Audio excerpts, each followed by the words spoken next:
क्या ये स्वयं कभी साइकिल चला पाएगा? जो बच्चा दूसरे को साइकिल चलाते देख करके संतुष्ट हो गया, क्या वो खुद कभी साइकिल चला पाएगा? और आप किसी को साइकिल चलाते देखें, इसके आप पर दो तरह के प्रभाव हो सकते हैं। एक, आप कह दें मैंने देख लिया किसी को साइकिल चलाते हुए, अद्भुत आनंद आया, मज़ा आ गया, क्या चला रहा था, एक पाँव इधर एक पाँव इधर। या कि कई लोग कैंची चलाते हैं ना, वो देख करके और गजब। तो एक तो ये हो सकता है कि दूसरे को देख लिया और प्रमुदित हो गए, अघा गए, बिल्कुल मज़ा आ गया।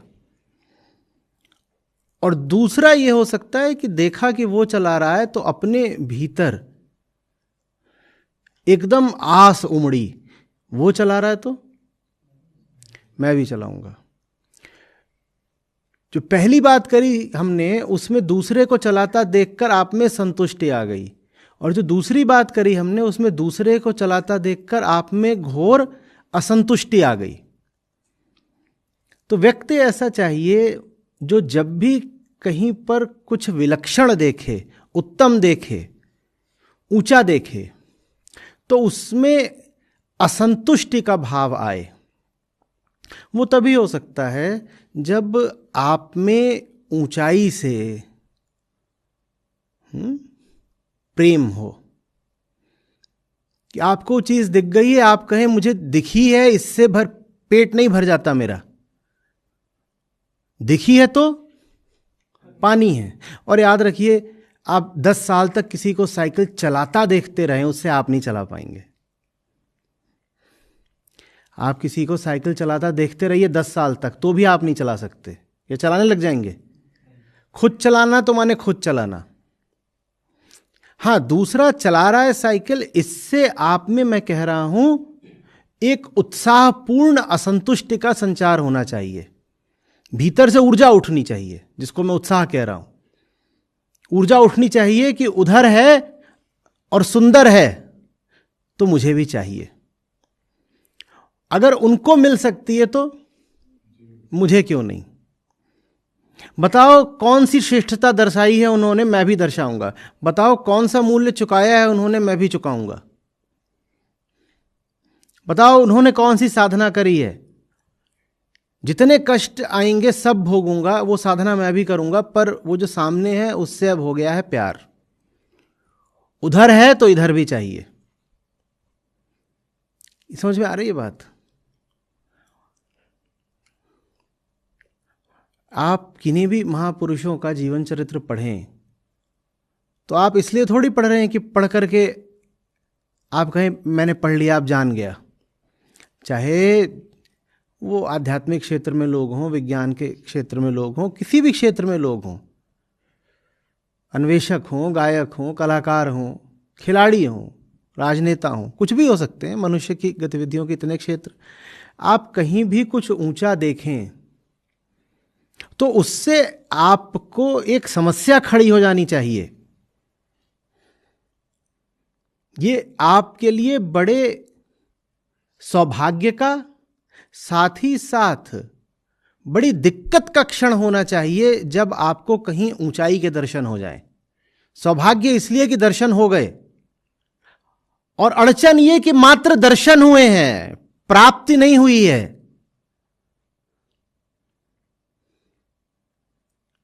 होना तो बल्कि ये चाहिए कभी कभार कि आप बीच में बोल दें कि अरे बड़ी समस्या खड़ी हो गई, सौभाग्य कम है, समस्या ज्यादा है। ये न दिखते तो बेहतर था। हम एक भीतरी गलतफहमी में जी रहे थे कि भाई उन्मुक्तता, आजादी, उच्चता, ये एक सीमा के आगे संभव ही नहीं है। हमने अपने आप को ऐसा समझा लिया था और जिंदगी सुकून से कट रही थी। लेकिन इनसे मिले हैं तो इन्होंने अपने होने मात्र से प्रमाणित कर दिया कि मुक्त जिया जा सकता है। ऊंचाइयां संभव हैं, आकाश उपलब्ध है। अब हम अपने आप को कैसे समझा लें कि नहीं नहीं नहीं, ये जो हम ऐसे ही केंचुए जैसा जीवन जीते रहते हैं, मिट्टी में लौटते रहते हैं, यही सब कुछ है। अब हमारे लिए अपने आप को ऐसा आश्वस्त कर पाना बड़ा मुश्किल हो गया है, लो समस्या खड़ी हो गई। तो आप पूछें अपने आप से कि ये भगवत गीता हाथ में आ गई या बुद्ध की जीवनी पढ़ने को मिल गई, ये अच्छा हुआ कि बुरा हुआ? और आपका एक हिस्सा होना चाहिए जो कहे कि बड़ा बुरा हो गया, क्योंकि अब कुछ ऐसा दिख गया है जिसे अनदेखा नहीं करा जा सकता। बड़ी समस्या आ गई है, और उससे बड़ी समस्या ये आ गई है कि समस्या से प्यार हो गया है। समस्या कौन है? बुद्ध, कृष्ण, ये सब बड़ी समस्याएं हैं, क्योंकि इनके शरीर तो हमारे ही जैसे हैं, जन्म हमारे ही जैसा है, इनके भी माँ बाप थे, उनकी भी अपेक्षाएं थी, इनका भी बचपन था, फिर जवानी आई,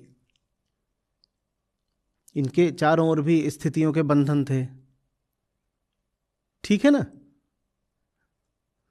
कालबद्ध इनके भी अपने संस्कार थे। तो इनमें बहुत कुछ वैसा ही था जैसा हम में है, लेकिन उसके बाद भी ये इतना ऊंचा जीवन जी गए। लो, हमारे लिए कर दी ना समस्या खड़ी।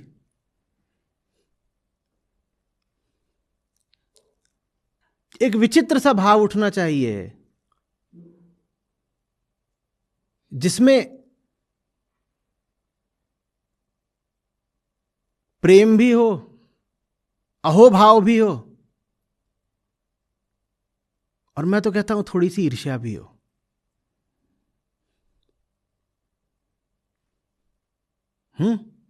ठीक से समझना कौन सी ईर्ष्या की बात कर रहा हूं। बड़ी सात्विक ईर्ष्या, जो कहे कि हाड़ मांस का शरीर इनका भी मेरे ही जैसा, पर इनका होना मेरे लिए जितने सौभाग्य की बात है उतनी अपमान की बात है। क्या अपमान है? इतना आगे निकल गए। एक मीठी सी ईर्ष्या उठती है भीतर, कर कैसे लिया, और मैं कैसे चूका जा रहा हूं। तो ये नाता होना चाहिए ऊंचाई के साथ, जहां कहीं भी कोई महापुरुष मिले उसके साथ। ऐसे नहीं कि दूर से नमस्कार कर लिया और कह दिया कि ये तो विशिष्ट हैं या जन्म से ही विलक्षण थे। जैसे हम कह देते हैं ना कि बाद में कहानियां रच लेते हैं। जब कोई जिंदगी में बहुत आगे निकल जाता है तो हम कहने लग जाते हैं कि ये तो जन्म से ही अद्भुत था। फिर कहानियां रची जाती हैं कि उनकी माता जी को भगवान जी ने सपने में दर्शन दिए थे बालक के पैदा होने से पहले, और कहा था ये तुम्हारा जो बालक है ये पिछले 8 जन्मों का बड़ा तपस्वी ऋषि है, और अब ये बस उसका आखिरी जन्म है। अब ये पैदा हो रहा है जगत के उद्धार के लिए, और ये पैदा होकर के बड़े महान काम करेगा। और इस तरह की कहानियां रच करके हम स्वयं को ही बुद्धू बना लेते हैं, क्योंकि इस कहानी के द्वारा हमने अपने आप को क्या समझा लिया है कि वो जो पैदा हो रहे हैं वो जन्म से ही या बल्कि जन्म से पहले से ही विशिष्ट है। तो फिर हमारी उनकी क्या तुलना हो सकती है? तो फिर अगर उन्होंने बड़े काम करे तो उन्हें करने दो, हमारी उनकी तुलना तो हो नहीं सकती। हम तो बड़े साधारण जन्म के प्राणी हैं और वो जन्म से ही विशिष्ट हैं। तो उन्होंने अगर बड़े काम करे तो वो उनकी बात, हम न बड़े हैं न बड़े काम करेंगे, नहीं। जन्म उनका भी वैसे ही हुआ था जैसे आपका हुआ है। संशय उनमें भी वही थे जो आप में है। जैसे आपको डर लगता है ना, वैसे उन्हें भी लगता था। पर उन्होंने जीवन के नाजुक पलों में, बल्कि पग पग पर थोड़े निडर बेखौफ चुनाव करे। वो चुनाव आप भी कर सकते हो। महानता किसी से भी बहुत दूर नहीं होती है, बस मूल्य चुकाने का चुनाव करना पड़ता है।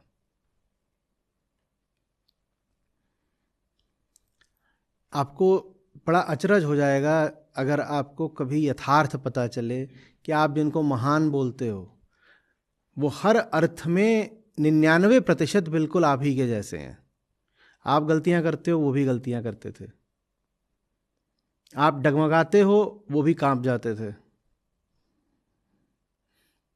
लेकिन हमने कहानियां रच के अपने आप को ये बता दिया है कि वो हमसे बिल्कुल भिन्न है। इतने भी भिन्न नहीं है, कोई आपसे भिन्न नहीं होता। क्या भिन्न होगा कोई? सब एक प्रजाति के हैं ना भाई, थोड़ा तार्किक बुद्धि से सोचो। सब एक ही प्रजाति के हैं ना, एक ही तरह से पैदा होते हैं, एक ही तरह खाते हैं पीते हैं, एक ही तरह सांस लेते हैं, एक ही तरह बीमार पड़ते हैं और फिर बूढ़े होते हैं और मर जाते हैं। सब ऐसे ही तो होते हैं। तो आपसे कोई कितना भिन्न हो सकता है? पर प्रेम तो हो, प्रेम तो हो। वहां चल रही है साइकिल, तो बच्चा लौट जाए बिल्कुल जमीन पर। दिखाने भर से नहीं चलेगा, चलाने से चलेगा। मुझे भी चाहिए। या तो तुमने हमें ये सब कहानियां बताई नहीं होती महानताओं की, पर अब हमें ये सब कहानियां बता दी हैं, तो अब हमें रोकना मत। जाना हमने भी उन्हीं के रास्ते है। नहीं तो ये क्या करते हो, बचपन से चौथी क्लास से बच्चों को महान लोगों का चरित्र पढ़ाया जाने लगता है ना? है ना? क्यों पढ़ाया जाने लगता है? ताकि परीक्षा में लिखा हो और कुछ अंक ले लो। क्यों पढ़ाते हैं? तो यही कहना चाहिए कि या तो पढ़ाते नहीं, पर अब पढ़ा दिया है तो अब हम भगत सिंह बन रहे हैं, तो रोकना मत। नहीं तो हमने नहीं कहा था कि तुम हमें भगत सिंह के बारे में बताओ, और अब बता दिया है तो तुम्हारी गलती, काहे को बताया? अब तो हम बनेंगे भगत सिंह, और अगर नहीं बनते तो हम पर पाखंड का आरोप। बात पाखंड की है कि नहीं? कि उनको जान भी लिया, ये भी कह दिया भगत सिंह अमर ने, ये भी कह दिया महान थे, ये सब कह दिया, और ये सब कहने के बाद अपनी जिंदगी कैसे जी रहे हैं? टिंकू टिंकू जैसी जी रहा है, रिंकू रिंकू जैसी जी रहा है। ये तो कोई बात नहीं हुई।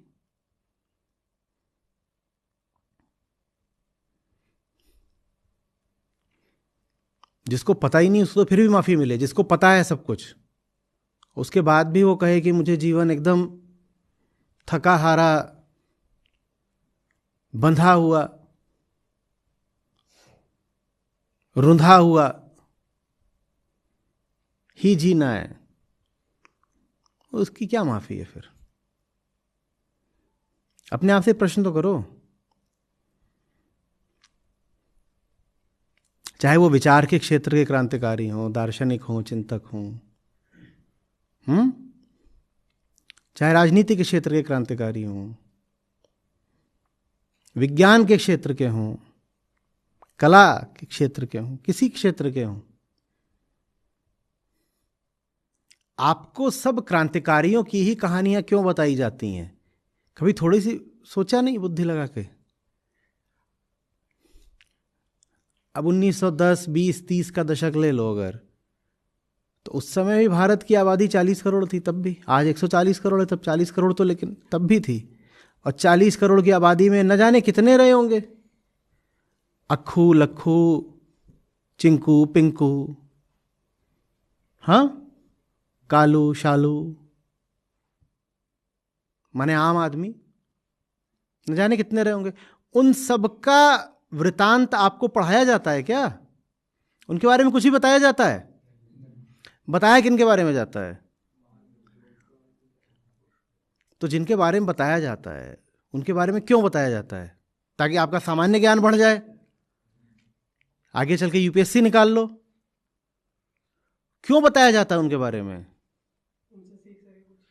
कुछ सीख सको।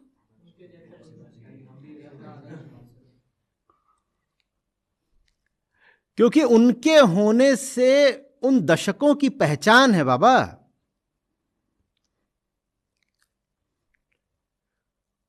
उन क्रांतिकारियों के होने से 1920 और 1930 के दशकों की पहचान है। नहीं तो क्या बताओगे उन दशकों के बारे में? कि गंगू के घर बछिया हुई, आम आदमी की तो यही कहानी होती है। इसको लिखें क्या पाठ्य पुस्तकों में?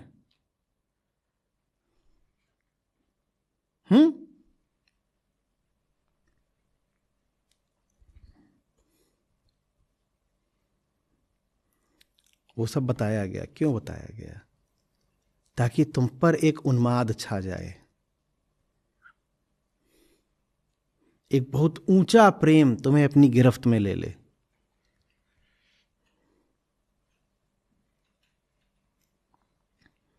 वो तुम्हारे आदर्श बन जाए, तुम उन्हें खाने पीने लगो, वो तुम्हारी सांस में आ जाए।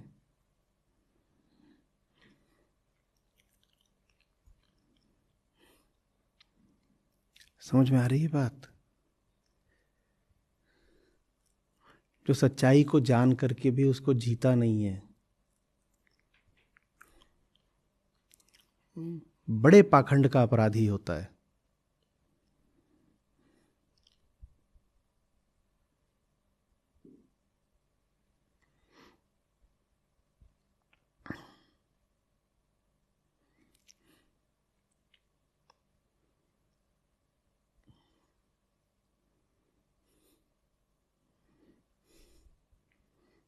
एक बार फिर सोचो, कितने सारे लोग रहे होंगे ना, कितने लोग रहे होंगे, और वो लोग क्या हो गए? वक्त की धूल। तुम याद रख रहे हो? एक राम दुलारे रहे होंगे किसी गांव में, हाँ, कहीं कोई चुन्नीमल सेठ रहा होगा, कहीं कोई रगड़ू मियाँ रहे होंगे। कोई मतलब इन लोगों का? तो तुम इन्हीं लोगों जैसी जिंदगियां जीने की ओर क्यों बढ़ रहे हो? तुम जिस जिंदगी की ओर बढ़ रहे हो वो भगत सिंह की है या चुन्नीलाल की? जल्दी बोलना। ये तो अजीब बात है, किताबों में भगत सिंह को पढ़ रहे हो। जब चुन्नीलाल जैसी जिंदगी जीनी थी तो किताबों में भी चुन्नीलाल को ही पढ़ा होता। तो ये तो हो गया ना अब। बड़ा पाखंड हो गया। और ये तय सबने कर रखा होता है, और माँ बाप ने तो पूरा ही तय कर रखा होता है। माँ बाप को पता चल जाए लड़का भगत सिंह की तरफ जा रहा है, तुरंत छाती पीटने लगेंगे।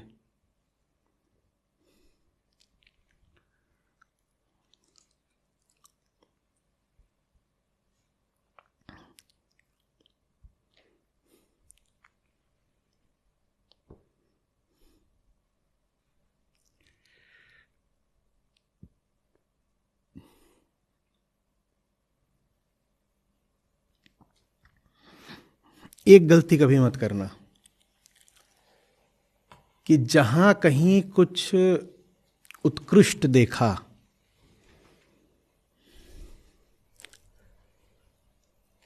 अच्छा, सुंदर, ऊंचा,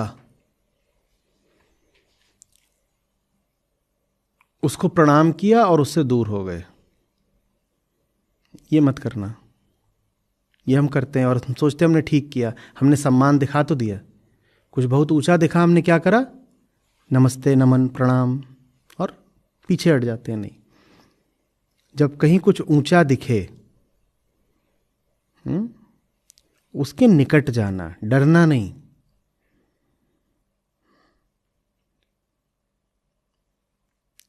सर झुकाना तो ठीक है, पर उसकी ऊंचाई की ओर सर उठा के भी देखना, ताकि पता तो चले, आंखों में उसकी ऊंचाई थोड़ा प्रवेश तो करे। पांव छूना भी ठीक है, लेकिन भीतर ये चाह भी उठे कि गले भी मिल सकें।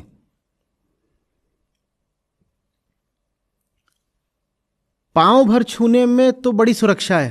पांव छू करके तुमने कह दिया आप बड़े हम छोटे, हमने पांव छुआ, इतिश्री, ठीक।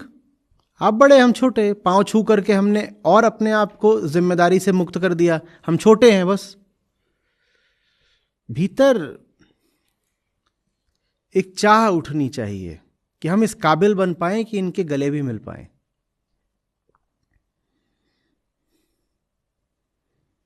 और वही तो सच्ची बात है ना। कोई चीज अच्छी लगी है तो उसे दूर दूर से थोड़े ही सलाम करते रहोगे,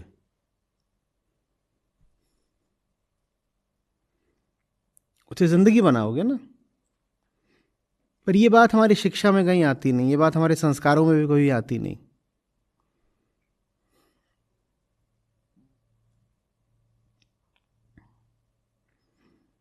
एक तरह की हीन भावना है ये। कुछ ऊंचा है तो बस उसे दूर से नमस्ते कर लो, ये हीन भाव नहीं है ना। वो ऊंचा है, हम छोटे हैं, तो उसके बहुत निकट जाने का अधिकार कहाँ है हमारा।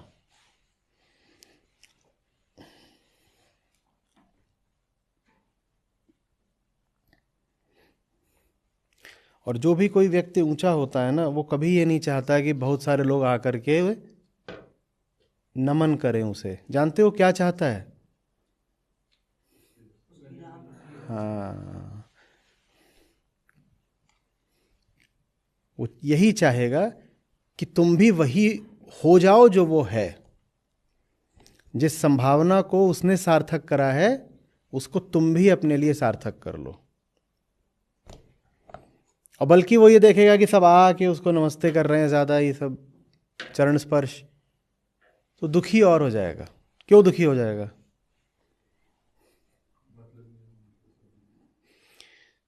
उठ रहे नहीं है, उठ रहे नहीं है, झुक और रहे हैं। नमन का अर्थ ये होता है कि अब हम झुक रहे हैं, माने अब हम अपने जैसा नहीं रहेंगे। हमारी जो अकड़ थी कि मुझे अपने जैसा रहना है, और अपना माने छोटा, मैं तो छोटा हूं, मैं झुक रहा हूं। और झुकने का अर्थ होता है उठना। झुकना मतलब समझ रहे हो ना? क्या झुकता है? ये सर झुकता है, अहम, ये झुकता है। और ये कहता है मैं जैसा हूं ठीक हूं। तो इसके झुकने का अर्थ होता है कि इसने मान लिया कि मैं जैसा हूं मैं ठीक नहीं हूं। तो ये झुक करके ये स्वीकारता है कि अब मैं उठूंगा। पर आप सिर्फ झुक रहे हो और उठ रहे नहीं, तो ये तो विडंबना हो गई। और फिर जो ऊंचा व्यक्ति है वो दुखी हो जाएगा।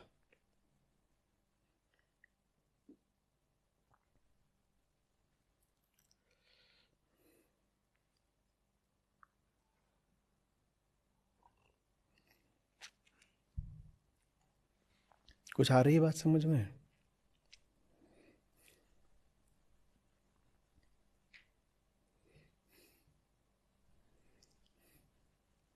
आपकी संभावना इस विश्व में जो भी महानतम लोग हुए हैं उनसे इतनी भी कम नहीं है। और उसी साझी संभावना को वेदांत में आत्मा कहते हैं।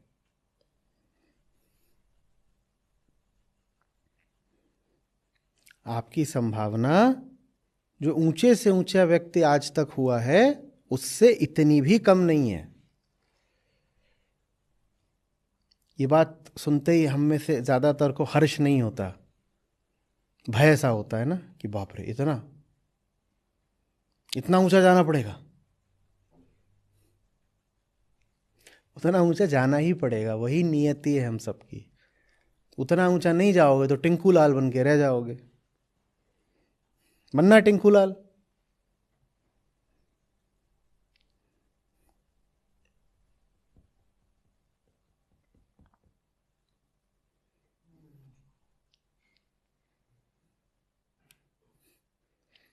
टिंकू लाल बनना हमारी डिफॉल्ट किस्मत होती है।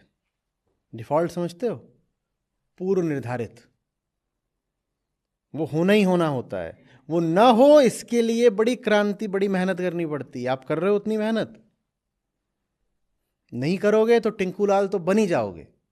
टिंकू लाल बनने के लिए कोई मेहनत नहीं करनी पड़ती। जैसी जिंदगी चल रही है चलने तो टिंकू लाल बन जाओगे। एक अर्थ में अभी टिंकू लाल हो ही। टिंकू लाल न रह जाओ उसके लिए मेहनत करनी पड़ती है।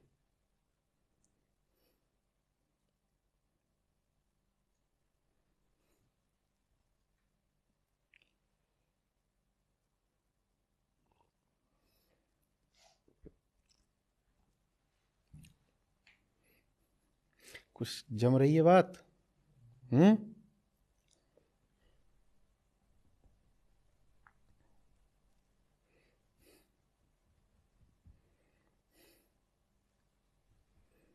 और मैं ये बात बिल्कुल सही लोगों से कर रहा हूं।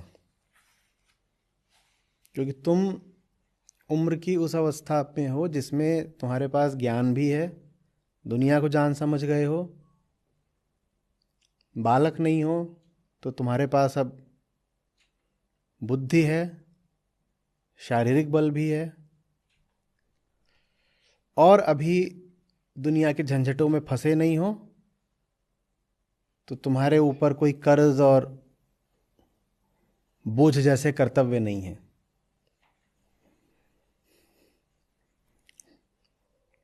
तो अभी तुम्हारी जो हालत है, जो स्थिति है, वो एकदम अनुकूल है जिंदगी को एक ऊंची दिशा देने के लिए। इनसे बेहतर दिन तुम्हें नहीं मिलेंगे। 5 साल पीछे देखोगे तो बच्चे थे, हर तरीके से दूसरों पर आश्रित थे। और 5-10 साल आगे देखोगे कि अगर टिंकू लाल की जिंदगी जीते रहे तो क्या हुआ। 5-10 साल आगे देखोगे तो क्या देखोगे? टिंकू लाल, फिर लाली, फिर लल्लू, लल्ली, अब बन लो भगत सिंह।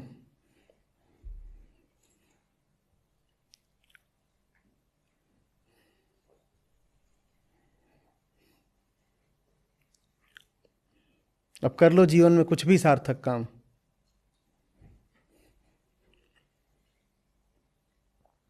अभी ही है, यही पल है।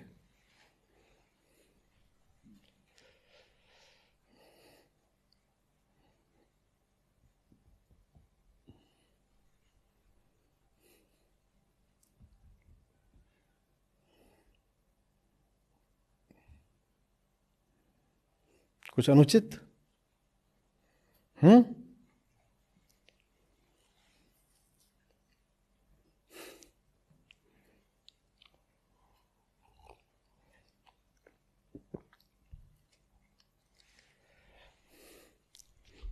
हिंदुस्तान के साथ बड़ी त्रासदी है। यहां बच्चा जवान नहीं होता, सीधे बाप बन जाता है। कल तक बच्चा था, आज बाप बन गया। जवान वो तो कभी हुआ ही नहीं। और बाप बनने का मतलब होता है बूढ़ा बन जाना। तो जवानी आई ही नहीं, बचपन, और बचपन से फिर सीधे बुढ़ापा।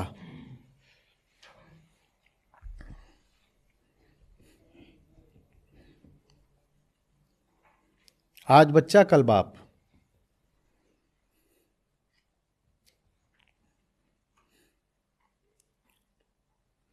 दुनिया में इतनी मूर्खता फैली हुई है, इतना अन्याय है, इतना अत्याचार है।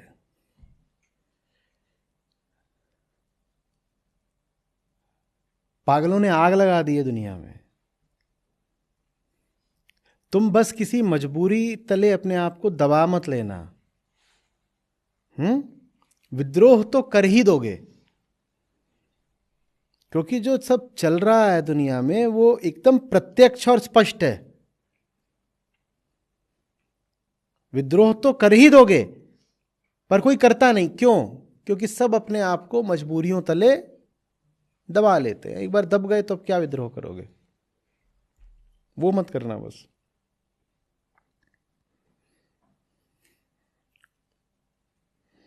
दस 10 साल सरकारी नौकरी की तैयारी चल रही है। ये आदमी कौन सी महानता हासिल करेगा बताओ?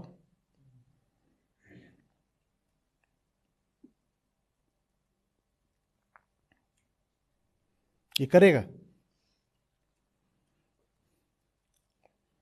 जिन रास्तों से कोई लेना देना नहीं, उन पर चल पड़े हैं। कहीं भी वैकेंसी निकल रही है, खट से उसका फॉर्म भरे दे रहे हैं। मछली पालन में फॉर्म भर दिया, मुर्गी पालन में फॉर्म भर दिया। सरकारी नौकरियां इन सब की भी निकलती हैं। मत्स्य पालन और कुक्कुट पालन।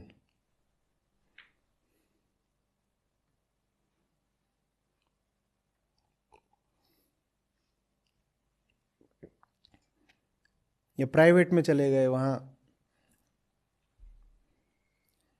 कुछ भी है। जाओ क्रेडिट कार्ड बेचो, वो बेच रहे हैं।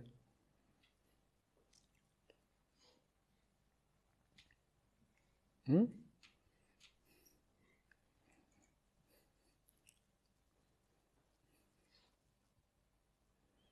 तब एक पल को याद नहीं आता कि जिन लोगों की कहानियां बचपन में पढ़ी थी, क्या उन्होंने ये रास्ते चुने थे? बोलो। और कुछ नहीं तो 50-100 महान लोगों को तो तुम सभी जानते होगे, ठीक? उन्होंने क्या ये रास्ते चुने थे जो सब टिंकू लाल चुनते हैं? तो जब जीवन में चुनाव का क्षण आता है तो टिंकू लाल क्यों याद रह जाता है और बुद्ध क्यों बिसरा जाते हैं?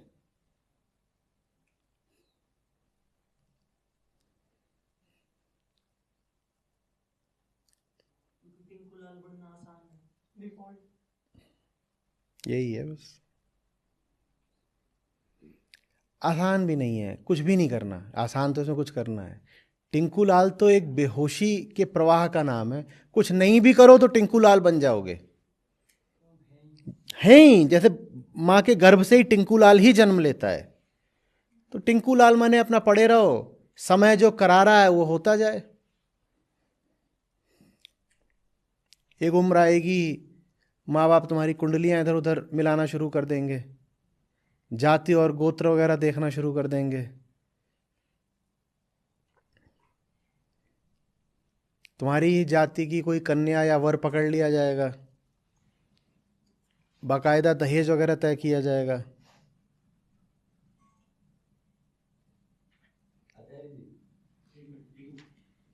आपने जैसे कहा कि हमें बचपन में कहानियाँ पढ़ाई जाती, भगत सिंह, गांधी जी, सुभाष चंद्र बोस, और आज का समय देखें तो अगर एक महान या एक बड़ी पोस्ट की बात करें, सब यूपीएससी की तैयारी करते हैं, कलेक्टर बनना चाहते हैं। तो ये समय भगत सिंह के पास और ये सोचने का मौका नहीं था क्या वो भी तो बन सकते थे कलेक्टर? वो भी तो उस टाइम वो जॉब कर सकते थे, और उस टाइम में वो बहुत बड़ी थी, एक महीने में जॉब।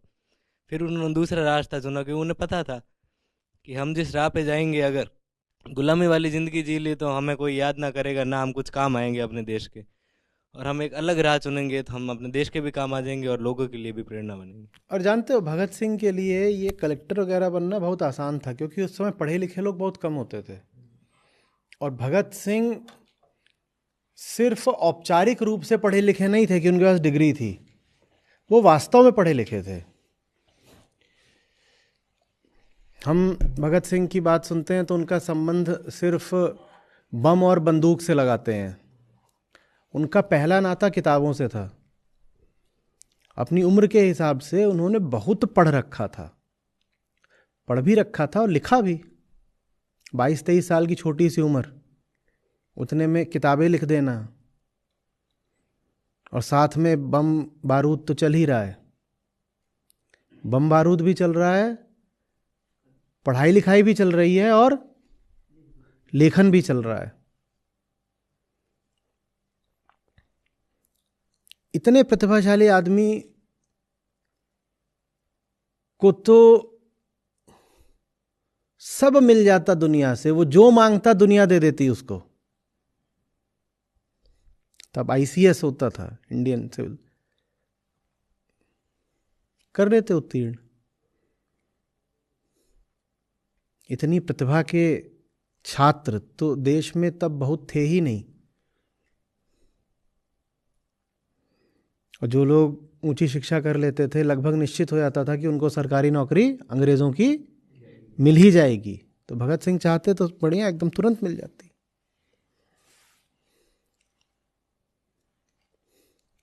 हाथ आई चीज को ठुकराया उन्होंने। अब सुनो भर नहीं कि साइकिल चल रही है, देख रहे हैं, बड़ा अच्छा लग रहा है।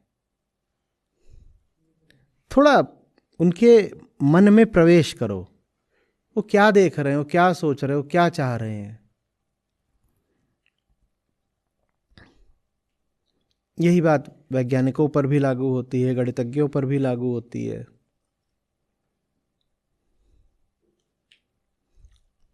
जिन्होंने धर्म के क्षेत्र में ऊंचे काम किए, उन पर भी यही बात लागू होती है।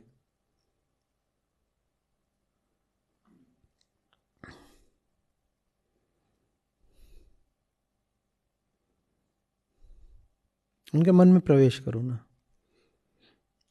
एक आम मध्यम वर्गीय जिंदगी जीना तो उनके लिए भी बहुत आसान था,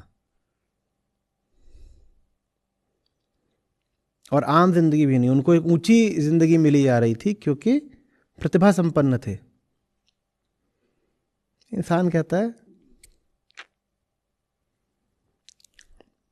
ना, और वो जो ना होती है वही जवानी की पहचान होती है।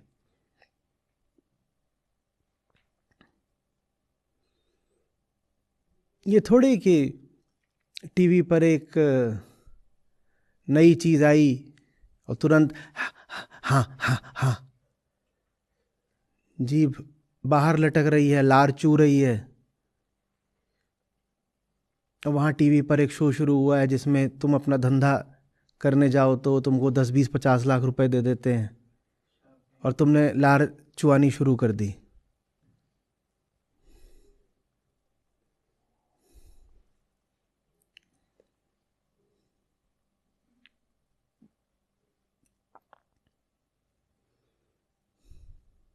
या कुछ भी चल रहा है दुनिया में और तुम्हारे पास ना है ही नहीं, तुम्हारे सामने जो ही चीज आई तुमने उसको बस सीधे मुंह में रख लिया, गले से उतार लिया।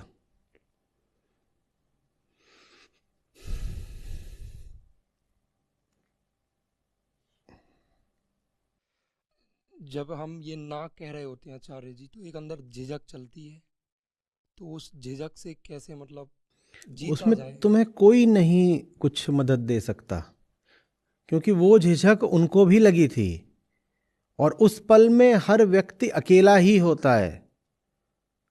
वो जो एक झिझक का पल होता है ना, तुमसे कितनी भी बातें कर लूं यहां पर, तुम्हारे जीवन के निर्णय तो तुमको अकेले ही लेने पड़ेंगे ना, क्योंकि वो तुम्हारा जीवन है।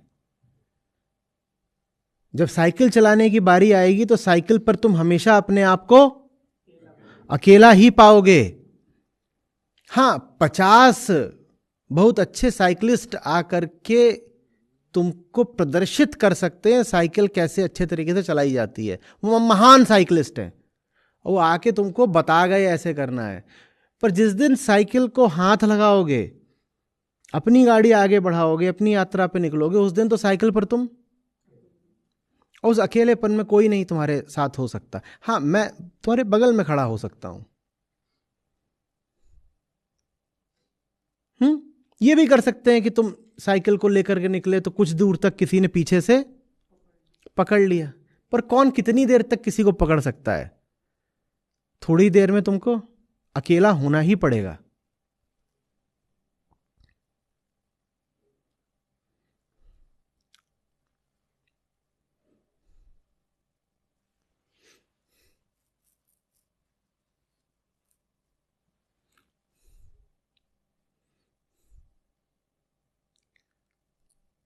एक बार शुरुआत कर लो उस ना की। जब बोलते हो ना तो लगता है जान निकल गई, और कोई फायदा नहीं दिखाई देता कि ना बोल रहे हैं। हाँ बोल दो तो दुनिया स्वीकार भी करती है, फायदे भी मिलते हैं, सब तुमसे प्रसन्न रहते हैं। हाँ बोलने के, बिक जाने के बहुत फायदे होते हैं, ना बोलने में कुछ दिखता ही नहीं कि फायदा क्या होगा। सीखो, धीरे धीरे धीरे धीरे करके भीतर ताकत विकसित होती जाती है, ना बोलना आसान होता जाता है, अकेलेपन से डर कम लगता है। फिर धीरे धीरे एक स्थिति ऐसी भी हो जाती है कि अकेलापन बेहतर लगने लगता है। तुम कहते हो अकेलेपन में एक शुद्धता है ना। 100 की भीड़ में हो जाओ तो ऐसा ही है जैसे 100 गंदगियों में लथपथ हो जाओ। अकेलेपन में एक शुद्धता है। ये जगह देख रहे हो? अब तो यहां फिर भी तुमको कुछ लोग आसपास दिख जाएं शायद। जब यहां आए थे तो यहां कोई नहीं था, ना कोई यहां आना चाहता था। यहां सामान मंगाओ तो डिलीवर करने वाले भी नहीं आते थे, उन्हें लगता था कहाँ जंगल बियाबान में बुला रहे हैं। अब तो होने लग गया है। बल्कि ज्यादा बड़ी समस्या ये है कि वो दिन जब आएगा क्या करेंगे, जब यहां पे बस जाएगा, भीड़ आ जाएगी। अकेलापन अच्छा है क्योंकि उसमें शुद्धता है, शांति है, सुकून है। डरना क्या है अकेलेपन से? कोई नहीं साथ है हमारे, ये तो सौभाग्य की बात है, ये भय की बात थोड़े ही है कि अकेले रह गए। है बधाई हो, जो अकेला है वो सौभाग्यशाली है भाई, बधाई हो।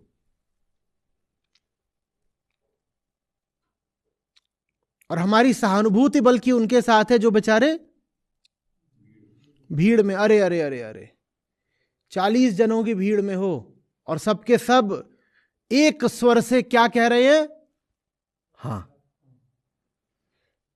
एक आध दो अकेले होते हैं जो कहते हैं ना, वो भीड़ से अलग हो जाते हैं। ये उनकी खुशकिस्मती है।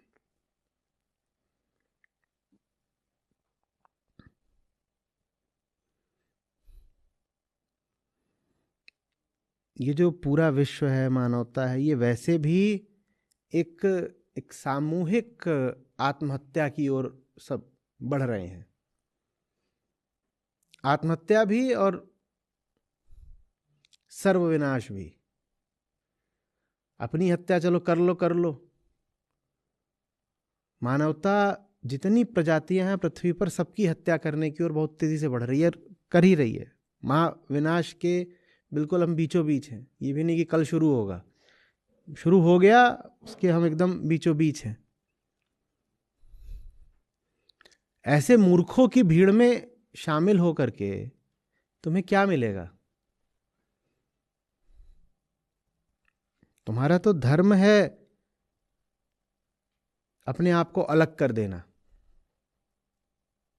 जैसा आपने बोला, ना बोलना तो फिर भी आसान लगता है, वो हो जाता है, पर भीड़ से अलग होने के बाद भीड़ जो कर रही है वो देख के मन विचलित होता है। पर भीड़ में ही रहते और वो ही करते जो भीड़ कर रही है, तब मन कितना विचलित होता। वो मैं समझता हूँ, लेकिन फिर भी कभी कभार वो भाव आ जाता है। जब भीड़ से अलग हो तो तुमने भीड़ के खिलाफ एक कदम तो उठा ही लिया ना। क्या? अलग हो गए। अब और कुछ कर सकते हो तो करो। और क्या करा जा सकता है? वो यही करा जा सकता है कि भीड़ में और भी तो होंगे तुम्हारे जैसे। क्योंकि भीड़ में होना, देखो, नियति किसी की नहीं होती। भीड़ में होना दुर्गति ही होती है सबकी। तो हो सके तो और जितनों को उससे बाहर खींच सकते हो खींचो।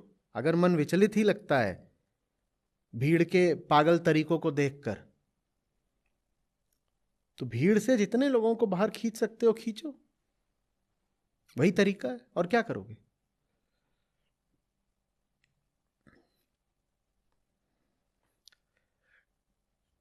समाज में हमेशा 100-500 मरीजों पर एक चिकित्सक होता है। समझ में आ गए ना बात? तो भीड़ हमेशा किनकी होती है?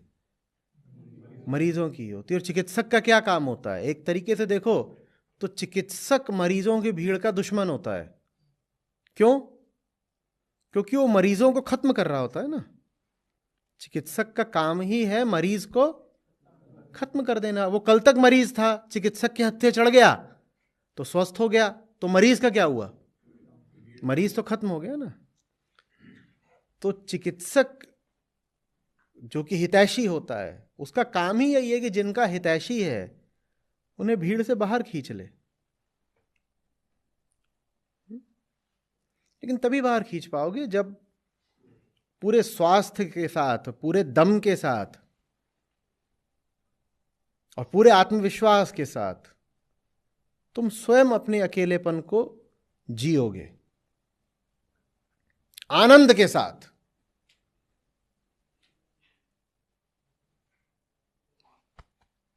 छाती ठोक के। कि भीड़ से अलग हुए हैं तो ये नहीं है कि कहीं जाके छुप गए हैं, कि कोने कतरे में मुंह छुपाए बैठे हैं।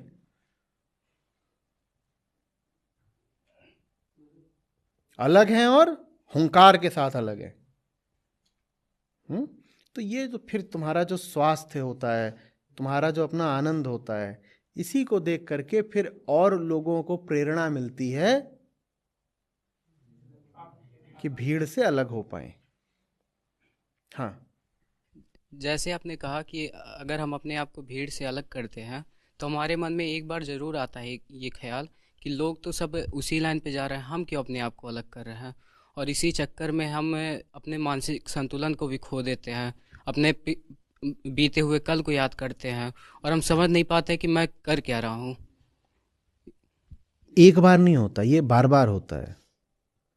कोई ऐसा नहीं है कि एक बार अलग हो जाओगे तो हो जाओगे। डर, संशय, इनका काम है बार बार उठना। इनका काम है बार बार उठना, तुम्हारा काम है इनको बार बार परे कर देना।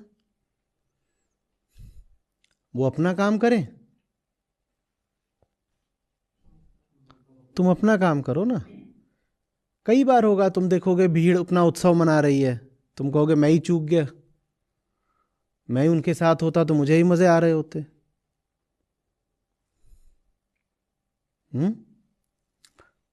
लेकिन सही होने का, सच्चा होने का, शुद्ध होने का जो आनंद है वो किसी भी दूसरी चीज से बहुत ऊपर है। और वो जैसे जैसे मिलता जाता है वैसे वैसे फिर तुम्हें पक्का होता जाता है कि कुछ छूट जाए, जिंदगी छूट जाए, मौत आ जाए, इस आनंद को, इस शुद्धता को, इसको तो नहीं छोड़ना। जो एक चीज चाहने लायक थी वो मिल गई है, और बड़ी वो एक नाजुक चीज है, उसके साथ मजाक नहीं करते। छोड़ना तो बहुत दूर की बात है, उसके साथ हम खिलवाड़ भी नहीं कर सकते। मौज है।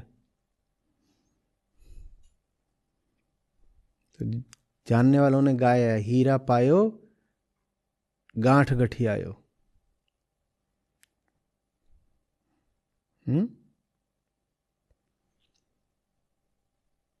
और बहुत अब बोलने को कुछ बचा नहीं है। हीरा मिल गया है और गांठ बांध लिए, अपना हीरा हमारे पास है,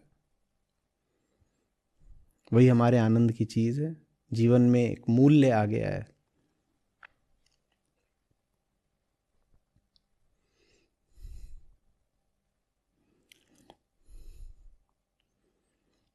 देखो, ऊपरी ऊपरी बातें सब एक तरफ, एकदम जमीनी बात समझो। जिन दो चीजों पे हर इंसान बिक जाता है, मैं उनकी बात तुमसे कर रहा हूं, ठीक है? और ये दो चीजें अगर संभाल लोगे तो कोई बहुत बड़ी बात नहीं है कि क्रांति के लिए बड़ी कुर्बानी देनी पड़ेगी, ये सब हो गया वो सब, कोई बहुत बड़ी बात नहीं है। क्रांति वगैरह अपने आप हो जाएंगे, एक सही जिंदगी अपने आप जीने लगोगे। ये दो चीजें हैं, एक पैसा जो कि अधिकांशतः मानसिक कामना होती है। जब हमें पैसा चाहिए होता है ना, तो हमें चाहिए होता है 70% मन को संतुष्ट रखने के लिए और 30% तन को संतुष्ट रखने के लिए। आपको जो पैसा मिलता है, किसी भी आम आदमी को देख लो, तो उसका वो 20-30% ही उपयोग तन के लिए करता है। तन के लिए पैसे क्या उपयोग होता है? खाना, कपड़ा, छत, यही सब होता है। तुम्हारे पैसे का 20-30% ही उपयोग। और अगर आप अमीर हो तब तो अपने पैसे का आप 2-4% उपयोग करते हो तन के लिए। बाकी जितना पैसा होता है उसका उपयोग किसके लिए होता है? मन के लिए। मन के लिए कैसे उपयोग होता है? मन को पता है कि मेरे बैंक अकाउंट में 10 करोड़ है, अब वो काम कहीं नहीं आ रहा, पर मन प्रसन्न और सुरक्षित अनुभव कर रहा है ना। मन, वो सुरक्षा काल्पनिक है, पर मन मेरे बैंक में इतना पैसा है। तो एक तो ये चीज होती है जहां जाके फंसते हो, पैसा। और पैसा माने हमने कहा 70% मन और 30% एक, यहां फंसोगे, सब फंसते हैं। इन्हीं दो चीजों से अगर बच लोगे तो जिंदगी में कहीं बहुत फंसना नहीं पड़ेगा। और दूसरा इंसान फंसता है जाकर के वासना में। और वासना में होता है 70% तन और 30% मन। 70% वहां तन का खेल होता है और 30% जिसको तुम भावनाएं कह देते हो कि मेरी फीलिंग्स, मेरे इमोशन वगैरह, ये सब है। लेकिन चाहे पैसा हो और चाहे वासना, दोनों में खेल तन और मन का ही है। सच्चाई दोनों में कहीं नहीं है, तन और मन का खेल है। यही दो गड्ढे होते हैं जीवन में, यही दो, सिर्फ दो, और इन्हीं में जाके हर इंसान गिर जाता है। तो रामकृष्ण परमहंस कहते थे, एक कंचन में गिरोगे, कंचन माने सोना, पैसा, और दूसरा कामिनी में गिरोगे, कामिनी माने वासना।